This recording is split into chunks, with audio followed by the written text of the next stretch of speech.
Tahukah anda bahawa antara cabaran yang dihadapi oleh ramai orang, tetapi cabaran ini kerap kali tersimpan dalam diri sendiri sahaja, ialah perasaan anxiety dan juga depression. Anxiety ini ialah perasaan cemas yang kerap kali berulang, perasaan cemas yang agak besar, dan ianya kerap kali juga berlaku tak pasal-pasal, tanpa sebab je. Dan juga depression. Depression ini ialah kesedihan yang mendalam, kesedihan yang berpanjangan. Ini dua cabaran yang dihadapi ramai. Dan tahukah anda bahawa antara doa-doa yang dibacakan, yang diajarkan oleh Rasulullah sallallahu alaihi wasallam ialah kita meminta perlindungan daripada Allah Subhanahu wa taala daripada anxiety dan juga depression. Tuan-tuan dan puan-puan, Assalamualaikum warahmatullahi wabarakatuh. Alhamdulillah, kita bertemu lagi siri video saya berkongsi doa-doa daripada Al-Quran dan As-Sunnah. Dan kali ini saya berkongsi sambil berbasikal. Saya sedang berbasikal pada pagi hari ini.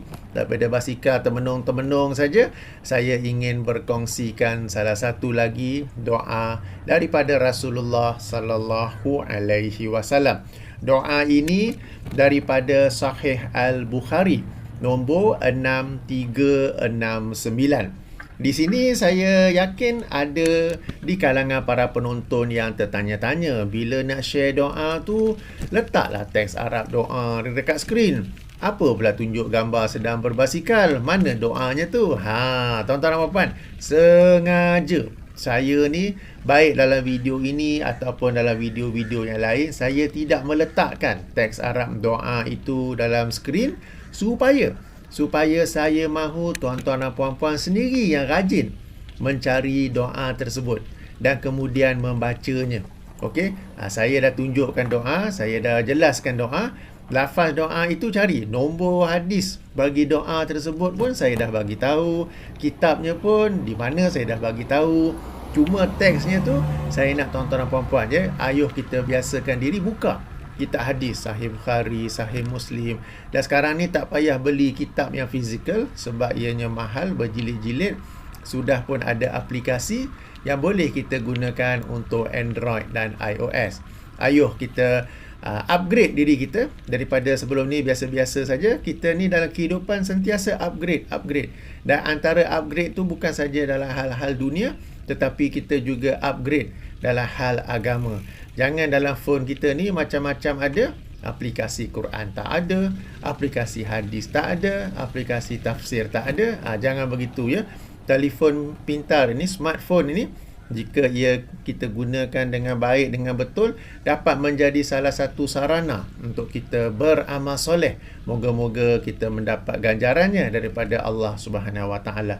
Jika kita salah guna, ia boleh menjadi perkara yang lara, perkara yang sia-sia, banyak membazir masa kita. Dan kalau salah guna juga, boleh pula membawa kepada perkara-perkara yang mungkar. Jadi, bukan salah smartphone, tetapi adakah penggunanya smart enough to use the phone the right way? Kan? Smartphone are for smart people. Okey. Jadi tuan-tuan dan puan-puan, cari sendiri hadis ni, saya dah bagi rujukan Sahih Al-Bukhari mengikut penomboran Fathul Bari nombor 6369. Nombor 6369, di mana Rasulullah sallallahu alaihi wasallam, hadis ini diriwayatkan oleh Anas bin Malik, yang ini pembantu Rasulullah sallallahu alaihi wasallam. Beliau berkata bahawa kebiasaannya Nabi sallallahu alaihi wasallam berdoa, Allahumma inni a'udzubika minal hammi wal hazan wal ajzi wal kasal wal jubni wal bukhl wa dola'id daini wa ghalabatil rijal. Okey, sekejap saya nak naik atas bahu jalan ni.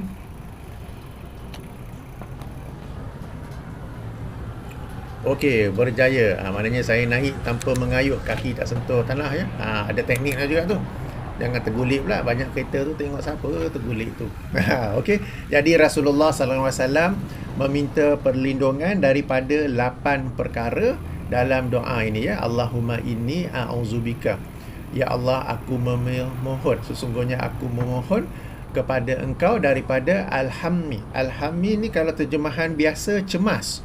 Okey, kalau kita ada buku terjemahan Indonesia ke, mereka terjemah sebagai cemas. Cemas itu betul, tetapi ia adalah kecemasan yang lebih daripada biasa, dan inilah yang dimasukkan sebagai anxiety. Bahkan apabila saya menggunakan Kamus Al-Maurid, Kamus Al-Maurid Arabic to English, okey, apabila diletak perkataan ini, antara maksudnya ialah anxiety. Okey, Al-Hammi wal Hazan. Al-Hammi wal Hazan. Hazan ini ialah sedih. Ingat tak buku La Tahzan, jangan bersedih. So wal Hazan ini sedih dan kesedihan yang berlebih-lebihan. Sebab tuan-tuan dan puan-puan, perasaan cemas dan sedih ni dia termasuk dalam fitrah manusia. Jadi kita tidaklah minta perlindungan daripada sesuatu yang memang merupakan fitnah manusia yang normal. Maka yang dimasukkan dalam doa ini ialah perasaan cemas dan perasaan sedih yang berlebihan, yang kerap berlaku, yang berlebihan dan tanpa sebab-sebab yang sepatutnya. Inilah yang dimasukkan sebagai anxiety dan juga depression. Dan anxiety dan depression ni juga daripada bacaan saya, tak silap saya, ia merupakan cabaran yang dihadapi oleh ramai orang. Seperti mana yang saya kata di awal video, yang dihadapi oleh ramai orang, dan ramai orang pun hanya simpan dalam diri sendiri. Tak ramai orang lain yang tahu bahawa dia ini menghadapi cabaran anxiety dan cabaran depression, sesuatu yang lazimnya disimpan saja dalam diri sendiri. Okey, padahal dua perkara yang boleh lakukan. Pertama ialah kita minta pertolongan, perlindungan daripada Allah SWT daripada anxiety dan depression sebagaimana doa ini. Dan nombor dua, sama-sama kita tahu bahawa doa sahaja tidak cukup, hendaklah juga kita take action. Okey, take action dalam apa jua kita nak buat. Kita berdoa, kemudian kita juga berusaha, dan kemudiannya kita bertawakal kepada Allah agar hasil usaha, atau kita bertawakal kepada Allah tentang hasil usaha tersebut, ya. Jadi berdoa sahaja tidak cukup, usaha sahaja pun tak cukup. Usaha perlu bergandengan dengan doa, doa juga perlu bergandengan dengan usaha. Jadi sambil kita berdoa, kita mohon perlindungan Allah SWT daripada anxiety dan juga depression. Kita juga berusaha dengan berjumpa dengan orang yang pakar, orang yang arif dalam perkara ini ataupun dalam cabaran ini. Dan mereka inilah yang disebut sebagai kaunselor atau psikiatris atau psikologis. Cumanya di sini ni ada cabaran di sisi sebahagian manusia. Mereka merasa tak senang untuk berjumpa kaunselor atau psikologis atau psikiatris. Mereka ni kalau sakit fizikal, sakit perut, sakit lutut, sakit kepala, boleh saja jumpa doktor, tak ada takut-takut. Bahkan terlebih rajin sebab nak dapat MC agaknya. Kan, kalau penyakit fizikal, mereka tidak teragak-agak, rajin saja nak pergi berjumpa dengan doktor kalau penyakit fizikal. Tetapi jika penyakit atau cabaran umpama anxiety dan depression ini, mereka tidak mahu berjumpa dengan doktor ataupun pakar dalam bidang ini. Okey, dan ini sesuatu yang sepatutnya perlu diubah. Sebagaimana kita juga berjumpa doktor, berjumpa dengan orang yang pakar untuk penyakit fizikal, kita juga patut berjumpa dengan pakar dengan anxiety, depression ni saya taklah sebut penyakit, saya sebut sebagai cabaran. Cabaran umpama anxiety dan juga depression. Dan kadang-kala di kalangan masyarakat ada yang salah faham bahawa kononnya apabila berjumpa dengan kaunselor, psikologi, psikiatris, itu menandakan kelemahan diri sendiri. You can't even manage yourself. Teruknya. Kan? Bukan begitu sebenarnya. Sebab setiap orang ada cabarannya masing-masing.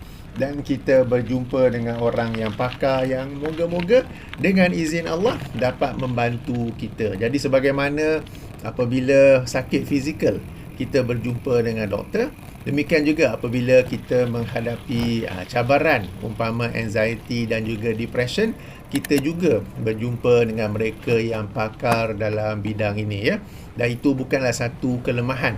Kelemahan yang sebenar ialah orang yang tak mahu jumpa, Orang yang pura-pura it is okay, I can manage it, itulah kelemahan yang sebenarnya. Orang yang berani ialah dia mengaku kelemahan dia, dia mengaku cabaran yang sedang dihadapinya, dan dia berusaha untuk berjumpa orang yang pakar, yang arif, untuk membantu dia dalam menghadapi cabaran tersebut. Beza ya. Sebab salah faham masyarakat, kalau berjumpa dengan kaunselor, psikiatris, psikologis, itu menandakan kelemahan dirinya. Okay, dia tak nak jumpa. Atau kalau dia jumpa pun dia senyap-senyap, sembunyi-sembunyi saja. Okey, padahal itu kita kata adalah sikap yang tak betul ya. Berjumpa dengan kaunselor, psikologis, psikiatris bukanlah tanda kelemahan, tetapi tanda kekuatan, keberanian yang ada pada diri orang tersebut. Ada juga yang berkata, ada apa-apa masalah ni kita mengadu kepada Allah saja, tak payah jumpa-jumpa ni, mengadu kepada Allah saja. Habis tu kalau sakit perut, tak pula mengadu pada Allah je, boleh pula pergi jumpa doktor. Kalau sakit lutut ke, sakit kepala ke, apa-apa sakit yang fizikal lain, tak ada pula mengadu kepada Allah, boleh pula pergi jumpa doktor. Lalu kenapa jika ada cabaran umpama anxiety dan depression, tak mahu pula berjumpa dengan mereka yang pakar dalam bidang ini? Okey, jadi betul kita memang berdoa kepada Allah, dan salah satunya sebagaimana doa yang saya sedang kongsikan ini, dan kita juga berusaha untuk berjumpa dengan orang yang pakar dalam bidang tersebut. Dan boleh-boleh sahaja Allah membantu kita, Allah memakbulkan doa kita melalui jalan jalan manusia ataupun kaunselor, psikologis ataupun psikiatris yang kita jumpa itu. Sebab kita berdoa dan boleh-boleh saja Allah tunjukkan kita, Allah dorong kita untuk berjumpa dengan kaunselor yang bagus, dan Allah bantu kita dengan nasihat-nasihat bagus daripada kaunselor tersebut, baik nasihat ataupun teguran kan. Okey. Jadi kita memang meminta bantuan daripada Allah, tapi kita juga berusaha agar apa yang kita minta itu benar-benar menjadi sesuatu yang bermanfaat bagi kita.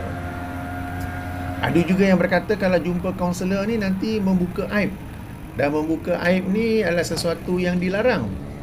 Kan, sebab orang yang ada anxiety, ada depression ni kadang-kadang ada sejarah yang bila dia buka, dia jumpa dengan kaunselor, psikiatris, psikologis, akan membuka aib pula.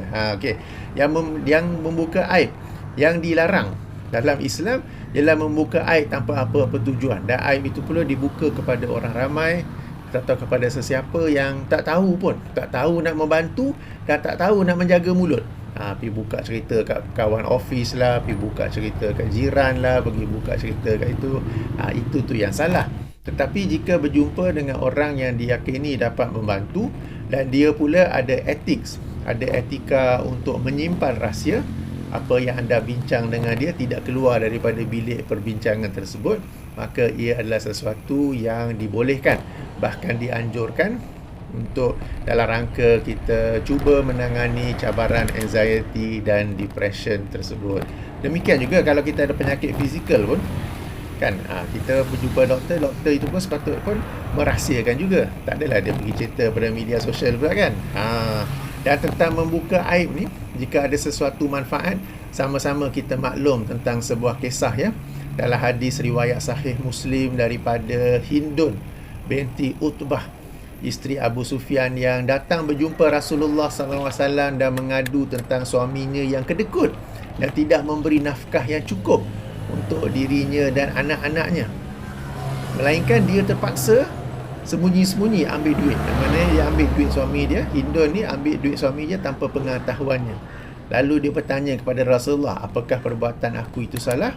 Rasulullah SAW menjawab, ambillah daripada duitnya secara baik apa yang mencukupi untuk kamu dan anak-anak kamu. Tapi poin penting di sini ialah Hindun telah membuka aib suaminya yang kedekut itu, dan Rasulullah SAW tidak pula menegur Hindun, mana boleh cerita perkara aib ni, senyap-senyap saja. Tak ada begitu ya. Jadi boleh untuk kita membuka aib jika ada aib. Jika ada, tak semestinya di sebalik setiap anxiety, depression itu ada aib, tak semestinya. Tapi jika ada, dibolehkan kita untuk membukanya demi dalam rangka untuk dianalisa oleh kaunselor, psikologi, psikiatris, dan untuk mereka memberikan nasihat, teguran dan sebagainya, ya. Okey, dan yang terakhir itu ialah antara cabaran untuk berjumpa dengan ni ialah kena bayar. Mahal pula tu. Dan ikut kira jam kan, 1 jam sekian-sekian ringgit. Okey. Jadi sekali lagi lah, sebagaimana kalau jumpa doktor kerana penyakit fizikal pun kita kena bayar. Apabila berjumpa dengan pakar-pakar kaunselor, psikiatris, psikologis, kita bayar juga. Dan anggaplah bayaran itu sebagai satu pelaburan untuk diri kita sendiri, untuk kebaikan diri kita sendiri. Dan tak silap saya ada juga perkhidmatan yang percuma, tak silap saya ada yang kena bayar, ada juga percuma. Dan semua ini bukanlah terhad kepada anxiety dan depression saja, tetapi termasuklah apa-apa cabaran lain yang dihadapi oleh seseorang individu itu.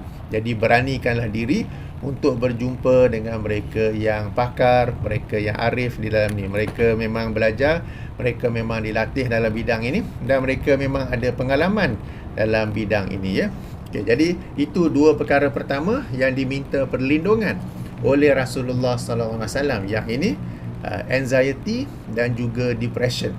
Kemudiannya Rasulullah SAW meminta perlindungan daripada wal ajzi wal kasal, daripada kelemahan dan juga malas, sifat malas, ya. Dan kelemahan di sini mungkin ada kaitannya juga tadi saya sebutkan antara orang yang tidak mahu berjumpa dengan pakar untuk membincangkan cabaran anxiety dan depression yang mereka hadapi, kerana mereka menganggap kalau mereka pergi berjumpa, itu adalah tanda kelemahan diri mereka. Untuk kelemahan diri mereka kononnya tak mampu nak menguruskan emosi sendiri, tak mampu menguruskan minda sendiri ataupun diri sendiri, ya. Okey, moga-moga dengan doa ini Allah berikan kita sifat berani, kerana orang yang beranilah yang akan mengaku kelemahan dirinya, dan orang yang beranilah yang akan berusaha untuk memperbaiki cabaran-cabaran yang sedang dihadapinya itu. Orang yang berani itu bukanlah yang berdiam sahaja, tetapi dia berani untuk menghadapi apa yang sedang dihadapinya itu dan berusaha untuk mencari solusinya. Itu sifat berani yang sebenar. Jadi dalam doa ini juga kita mohon perlindungan Allah daripada sifat lemah, okey, dan kasal, wal kasali, daripada sifat malas. Okey, jadi malas ni dalam pelbagai aspek lah. Antara yang malas itu ialah malas untuk mencari rujukan, malas untuk mencari jawapan. Okey, dalam sesuatu isu agama, malas belajar agama, malas untuk mencari, malas untuk mengkaji. Okey, jadi ini satu sikap yang perlu kita hindari. Biasakan diri untuk sentiasa rajin dalam pelbagai urusan kita. Kemudian kita juga meminta perlindungan Allah daripada wal jubni wal bukhli, daripada sifat takut, daripada sifat pengecut dan juga sifat kedekut. Okey, sifat pengecut, sifat takut ini telah pun saya bincang, telah pun saya jelaskan dalam video-video sebelum ini, maka saya rasa tak perlu diulang. Demikian juga daripada sifat kedekut. Okey, daripada sifat kedekut.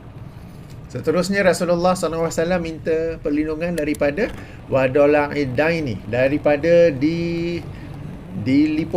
dililiti oleh hutang. Ini yang orang Melayu kita sebut hutang keliling pinggang. Okey, hutang keliling pinggang, peribahasa tu daripada doa ini je lebih kurang, ya. Ya, ini kita minta perlindungan Allah SWT daripada dibelenggu ataupun dililit oleh hutang. Tentang hutang ni, yang kita minta perlindungan ialah macam inilah, dililiti ataupun dipenuhi oleh hutang. Okey, hutang ini kalau sedikit, kalau ikut pakar-pakar yang kita sebut pengurusan kewangan, money management, it is okay. Tetapi yang kita minta perlindungan di sini ialah hutang yang berlebih-lebihan. Katakanlah seseorang itu pendapatan bulanannya RM4,000 lah, katakanlah RM4,000, ya. Tapi RM4,000 tu dia punya hutang punya banyak, bayar hutang tu, bayar hutang ini. Jumlah hutang dia yang dia kena bayar dalam sebulan tu 3,500. 3,500 saja ekstra untuk dirinya. Itu pun banyak lagi hutang lain yang dia diamkan ke, yang dia buat lupa ke, hutang kredit kad lama-lama yang tak tahulah macam mana ceritakan, hutang PT-PTN, hutang itu, hutang ini.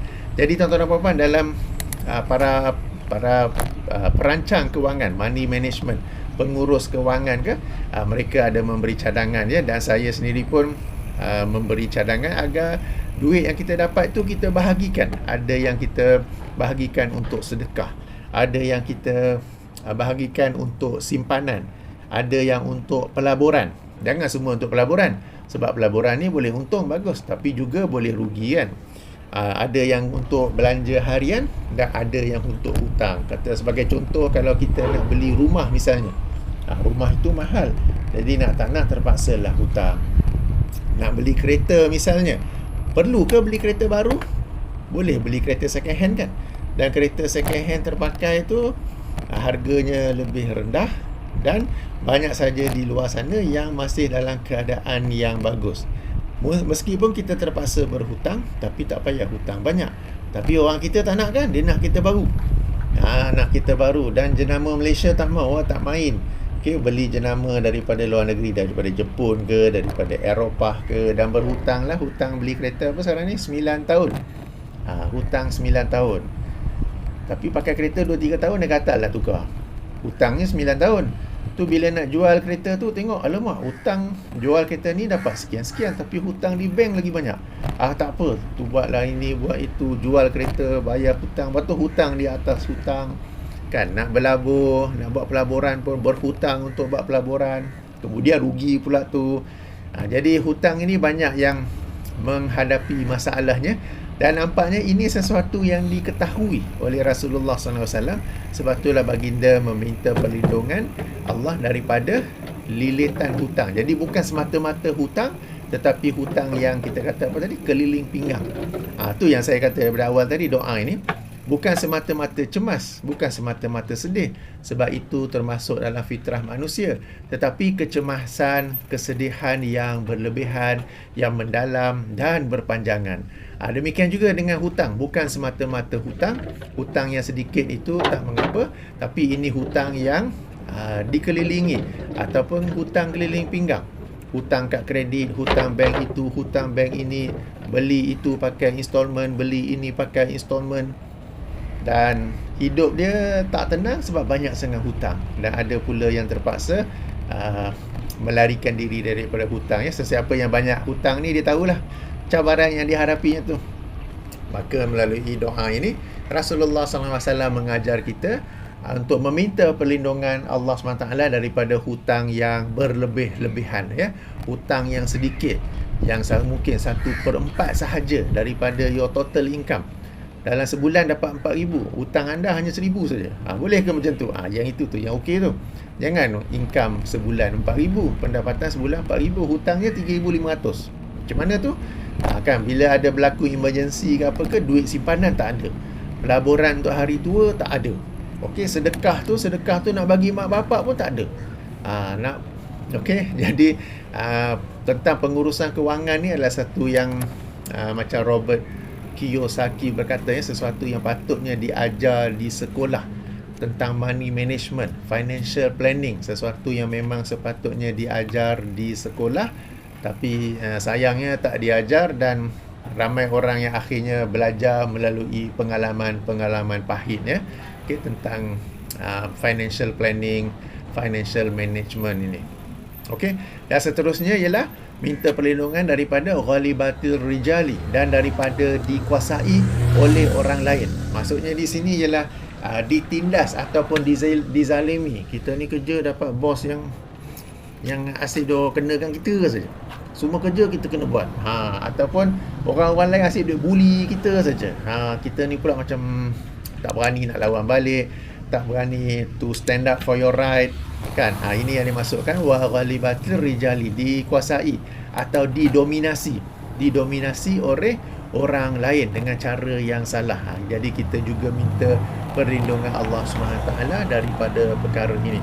Dan perkara-perkara yang diminta perlindungan oleh Rasulullah ini dalam doanya ini, kalau kita fikir-fikir macam takkan Rasulullah pun menghadapi masalah ini? Rasulullah ni banyak berhutang ke?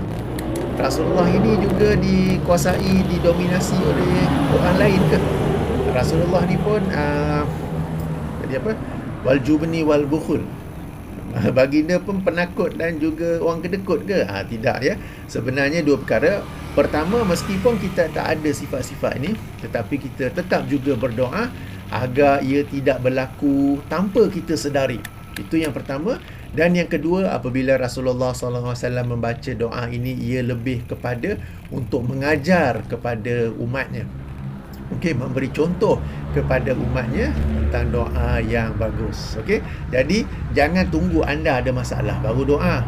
Okey, jangan tunggu anda ada masalah, ada cabaran yang dimasukkan dalam doa ini, barulah nak berdoa. Sebaliknya, berdoalah daripada awal meskipun anda rasa anda tidak menghadapinya, supaya kalau anda ada menghadapinya, ia dapat membantu anda. Ya, kadang-kadang boleh juga berlaku sedar kan, tentang kelemahan ni kan, kita juga minta perlindungan daripada Allah daripada kelemahan. Tak adalah, aku tak lemah, aku ni orang yang berani, aku ni orang yang teguh pendirian. Tapi kalau buat salah, tak ada nak minta maaf. Orang yang berani, dia akan berani minta maaf apabila dia salah. Orang yang penakut, orang yang lemah, dia tak akan minta maaf. Dia tunggu hari raya, lepas tu maaf zahir batin ya, dengan harapan orang tu pun maafkanlah, padahal orang tu pun tak tahu kau minta maaf tentang apa. Tu tengok masyarakat kita kan, nak tunggu 1 Syawal baru nak minta maaf, nak pergi umrah baru nak minta maaf, nak pergi haji baru nak minta maaf. Tapi apabila dia ada buat kesalahan, time tu dia tak minta maaf, sebab dia tak ada kekuatan, tak ada keberanian untuk minta maaf. Itu ciri orang yang lemah. Tapi banyak orang tak perasan benda ni. Banyak orang tak perasan kan.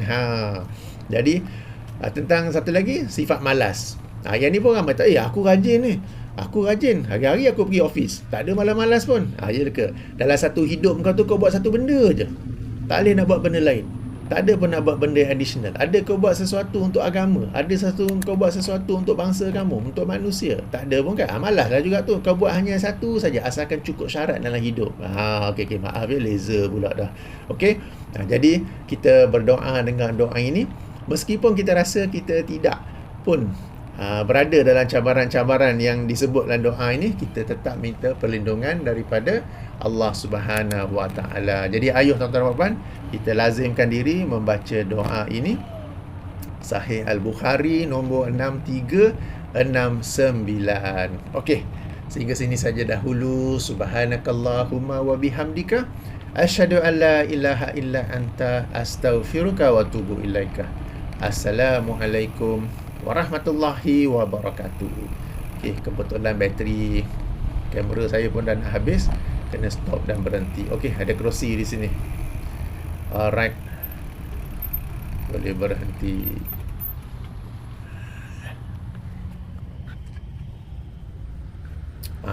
Saya lah ni. Okey.